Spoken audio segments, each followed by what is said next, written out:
नमस्कार दोस्तों, RG life line classes में आपका स्वागत है। जैसा कि हमने आपसे कहा था कि हम आपको यूपी बोर्ड में क्रैश कोर्स लेकर आएंगे और उसी कड़ी में हम आज हिंदी में संधि संधि के बारे में हम आपको बताएंगे।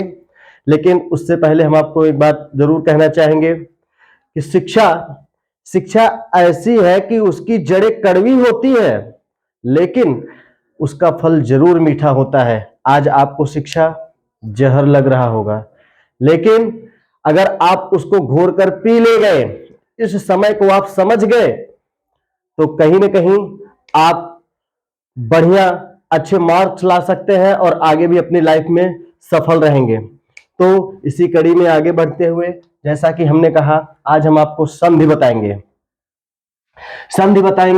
तो संधि संधि जिसका शाब्दिक अर्थ क्या होता है?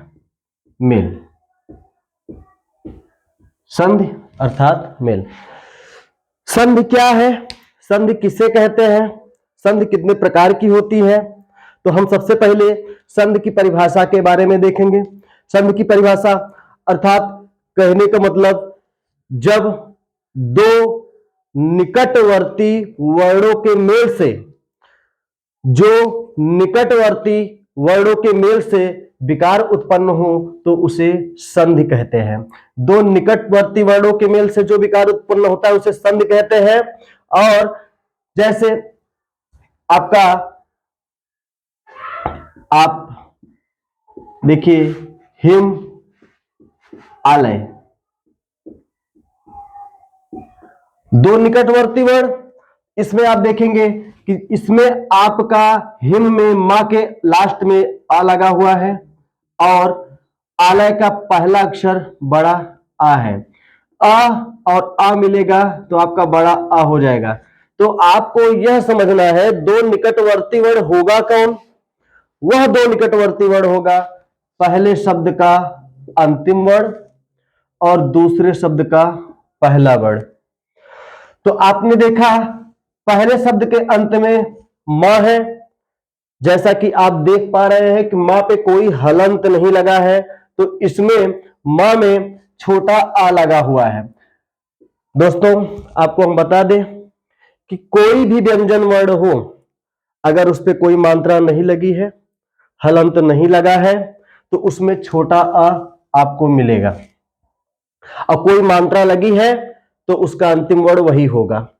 तो यहां पर मां का अंतिम वर्ण, हिम का अंतिम वर्ण आपका हो गया आ, और आलय का पहला वर्ण हो गया बड़ा आ। तो अ और आ मिला के आपका बड़ा आ बना। तो यहां पर विकार अर्थात परिवर्तन हुआ। तो ये संधि की परिभाषा और उसके एक उदाहरण हमने आपको दिए। अब आती है संधि के प्रकार के बारे में। तो संधि के प्रकार के बारे में, जैसा कि आपको पता है कि संधि जो होती है तीन प्रकार की होती है। संधि जो होती है तीन प्रकार की होती है। पहली होती है संधि, आपकी जो संधि होती है, ये संधि तीन प्रकार की होती है।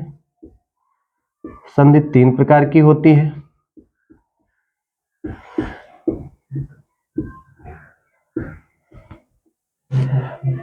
पहला है स्वर संधि,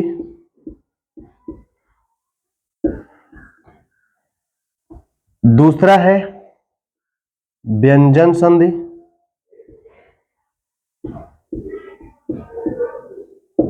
और तीसरा है विसर्ग संधि। तीसरा है विसर्ग संधि। दोस्तों, पहला हमारा है स्वर संधि, और स्वर संधि को हम स्वर अच संधि के नाम से भी जानते हैं, और व्यंजन संधि को हम व्यंजन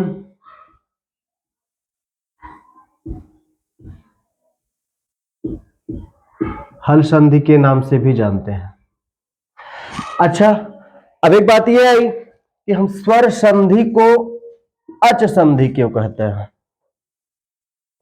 जैसा कि आपने प्रत्याहार पढ़ा होगा, प्रत्याहार जो माहेश्वर सूत्र से जिसका निर्माण होता है, उसमें जो है जो एक अच प्रत्याहार आता है, और अच प्रत्याहार में आपको बता दें मित्रों कि अच में अ, ई, उ, री, री, ए,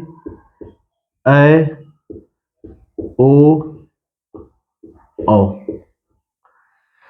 ये 9 वर्ड आ जाएंगे। तो ये 9 के 9 वर्ड संस्कृत के मूल स्वर के रूप में जाने जाते हैं। ये 9 के 9 वर्ड संस्कृत के मूल स्वर के रूप में जाने जाते हैं। तो स्वर को जो हम अच संधि के नाम से जानते हैं, इसमें जो मेल होगा, आ के साथ ई का मेल हो सकता है, आ के साथ उ का मेल हो सकता है, या फिर ई के साथ आ का मेल हो सकता है, उ के साथ आ का मेल हो सकता है। तो आपको निम्न संधियों के अनुसार हम इसको बताते रहेंगे, लेकिन पहले शब्द का अंतिम वर्ड स्वर होगा और दूसरे शब्द का पहला वर्ड भी इसमें स्वर ही होगा। तो ये हुई स्वर को अच संधि मानने की। अब यहां पर व्यंजन को हम हल संधि क्यों कहते हैं? व्यंजन संधि जो है इसको हम हल संधि क्यों कहते हैं? क्योंकि ये जो हल है यह भी एक प्रत्याहार है। ये हल है, ये भी एक प्रत्याहार है। अब आप देखेंगे कि हल जो प्रत्याहार है, जो माहेश्वर सूत्र के पांचवें सूत्र से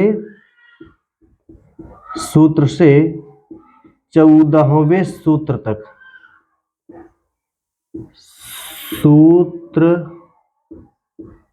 तक आते हैं।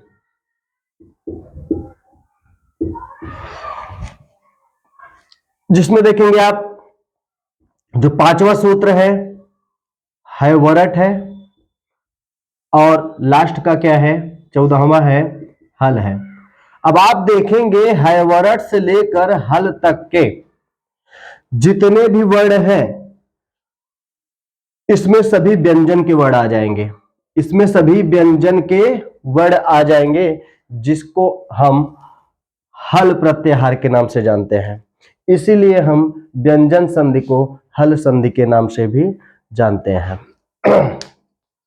अच्छा, अब अच और हल, जैसा कि आपने देखा अच संधि, यहां पर हमने एक उदाहरण दिया आपको हिम और आलय। तो यहां पर हिम का अंतिम अक्षर आया, आलय का पहला अक्षर बड़ा आया, तो यहां पर स्वर से स्वर का मेल हुआ कि नहीं? अब ऐसे ही जो व्यंजन संधि है, व्यंजन संधि में जो पहला शब्द होगा, व्यंजन संधि में जो पहला शब्द होगा वह होगा व्यंजन होगा। पहला शब्द जो पहले शब्द का अंतिम वर्ड होगा, पहले शब्द का जो अंतिम वर्ड होगा वह व्यंजन होगा। तो पहले शब्द का जो अंतिम वर्ड, जैसे आप देख लीजिए, एक उदाहरण हम देते हैं आपको। जैसे आप यहां पर देखिए, यहां पर सत लिखा है, फिर हमने लिखा चित्त। यहां पर हमने लिखा सत, उसके बाद हमने लिखा चित्त। अब आप देखेंगे जो सत है, सत का अंतिम वर्ड त है। अब आप कहेंगे कि अभी हम यहां पर बताए थे कि मां का अंतिम वर्ड अ है, यहां पर भी तो सत लिखा है, इसका आपने आ क्यों नहीं बताया? क्योंकि यहां पर हलंत लगा है। अब ये हलंत लगा है तो ये स्वर से रहित है, स्वर से रहित है, इस शुद्ध व्यंजन के रूप में माना जाएगा आपका सत। तो इसका अंतिम वर्ड आपका ता हो जाएगा और इसका पहला वर्ड हो जाएगा चा। तो यहां पर आपका जब ता से चा का मेल होगा तो इस ता का जो है चा आदेश हो जाएगा। अब किस संधि से होगा इसको हम आगे आपको बताएंगे। ये जाकर आपका बन जाएगा सच्चित।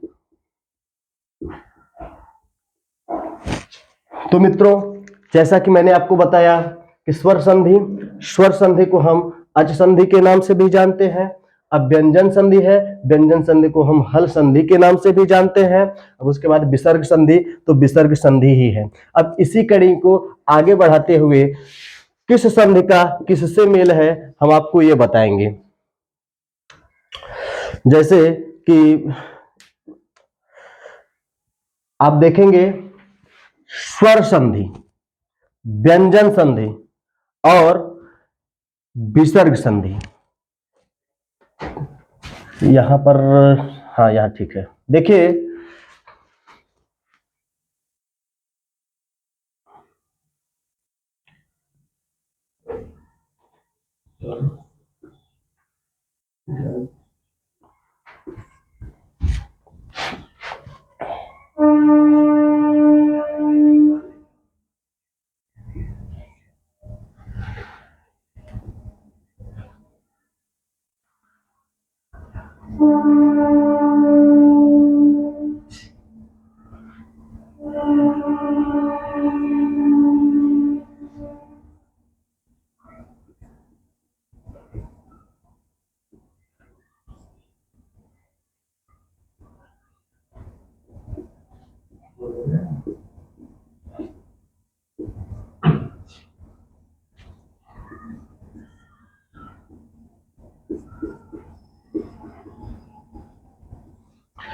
मित्रों, जैसा कि अब देखिए स्वर संधि है।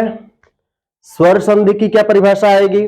स्वर संधि की यह परिभाषा आएगी जैसे कि आप देखिए पहले शब्द का अंतिम वर्ण, पहले शब्द का अंतिम वर्ण क्या होगा? स्वर होगा। पहले शब्द का अंतिम वर्ण क्या होगा? स्वर हो गया। और दूसरे शब्द का पहला वर्ण क्या होगा? वह भी स्वर होगा। पहले शब्द का अंतिम वर्ण स्वर होगा और दूसरे शब्द का अंतिम वर्ण भी क्या होगा? स्वर होगा। तो स्वर का स्वर के साथ मेल जहां पर होगा उसे हम क्या कहेंगे? स्वर संधि कहेंगे। स्वर का स्वर के साथ जहां पर मेल होगा उसे हम स्वर संधि कहेंगे। एक मिनट मित्रों,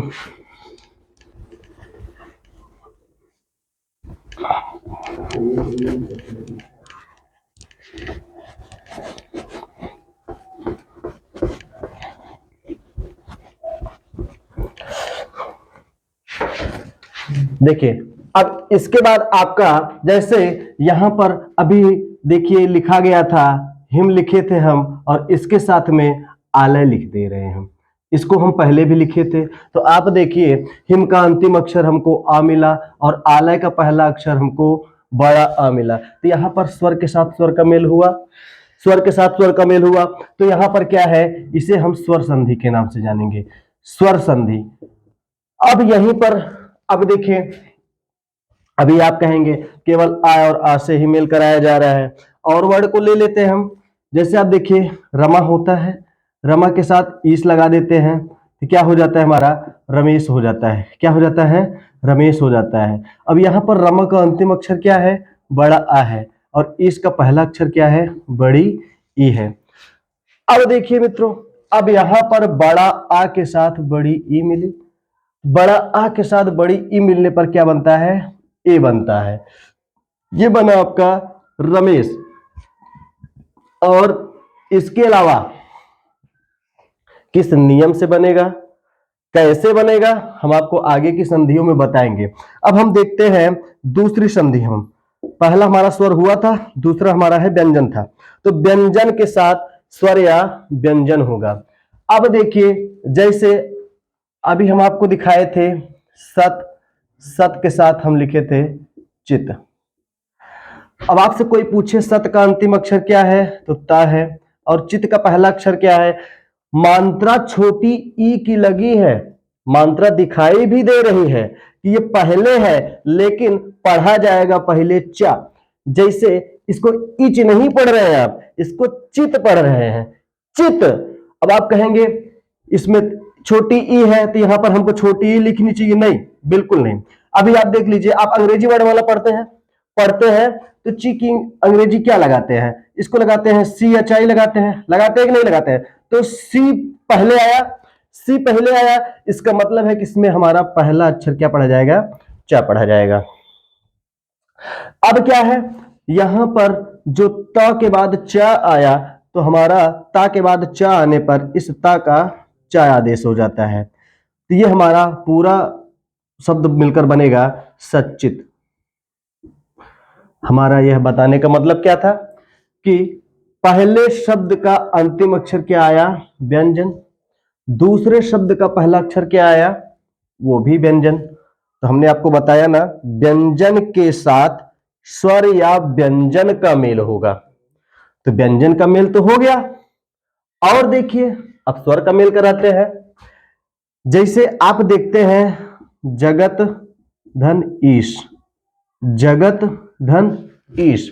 तो आप देखिए जगत का अंतिम अक्षर क्या है, ये भी ता है, और इसका पहला अक्षर क्या है, इसका पहला अक्षर क्या है, बड़ी ई है।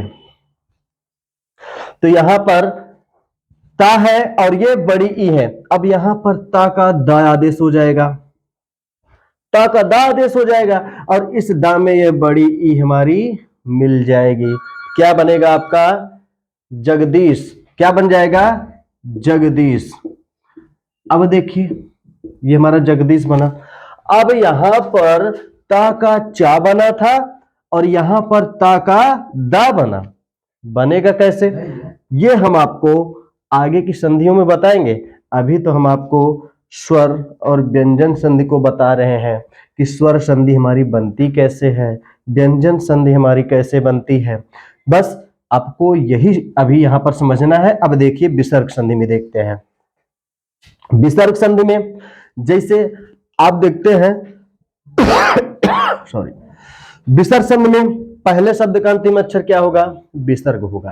तो जैसे आप देखिए यहां पर लिखा है निह धन चय, तो ये हमारा होता है, ये हमारा जाकर बनता है बराबर निश्चय, निश्चय बनता है। क्या बनता है मित्रों, निश्चय बनता है। जैसा कि आपने देखा इसका पहले शब्द का अंतिम अक्षर क्या है, ये विसर्ग है। क्या है, विसर्ग है, और बाद में क्या आया है, च आया है। अब इस विसर्ग का स कैसे आदेश हुआ, ये हम आपको आगे की संधियों में बताएंगे। बस आप ये जानिए, आप केवल यह जानिए कि जो पहला शब्द होगा, जो पहला शब्द होगा, चाहे स्वर संधि में हो, चाहे व्यंजन संधि में हो, चाहे विसर्ग संधि में हो, जो पहला शब्द होगा, पहला शब्द आपका जो आएगा उसके अंत में अगर स्वर रहेगा, पहले शब्द के अंत में अगर स्वर रहेगा तो आप बिना कुछ सोचे समझे वहां पर स्वर संधि लगा देंगे, और दूसरे शब्द के अंत में अगर व्यंजन रहेगा तो बिना सोचे समझे आप व्यंजन संधि लगा देंगे, और पहले शब्द के अंत में अगर विसर्ग रहेगा तो आप बिना सोचे समझे विसर्ग संधि लगा देंगे।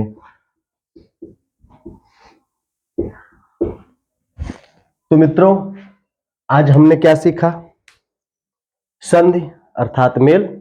संधि की परिभाषा, दो निकटतमवर्ती वर्णों के मेल से जो विकार उत्पन्न होता है उसे हम संधि कहते हैं। संधि के प्रकार तीन प्रकार की होती है, स्वर संधि, व्यंजन संधि, विसर्ग संधि। स्वर संधि को हम अच संधि के नाम से भी जानते हैं। अच संधि के नाम से क्यों जानते हैं, मैंने आपको पहले बता दिया। अच एक प्रत्याहार है और उस प्रत्याहार के अंतर्गत सभी स्वर आ जाएंगे। और व्यंजन संधि, व्यंजन संधि को हम हल संधि के नाम से जानते हैं। मैंने आपको उसको भी बता दिया कि व्यंजन संधि जो होती है, जो व्यंजन होता है, उसको हम हल प्रत्याहार के नाम से जानते हैं। और उसके अलावा जो विसर्ग संधि है, विसर्ग संधि के बारे में मैंने आपको वैसे ही बता दिया। अब आपको यहां पर यह भी बताया गया कि पहले शब्द के अंत में क्या आएगा और दूसरे शब्द के प्रथम में क्या आएगा, स्वर व्यंजन विसर्ग के माध्यम से मैंने आपको सब कुछ बता दिया।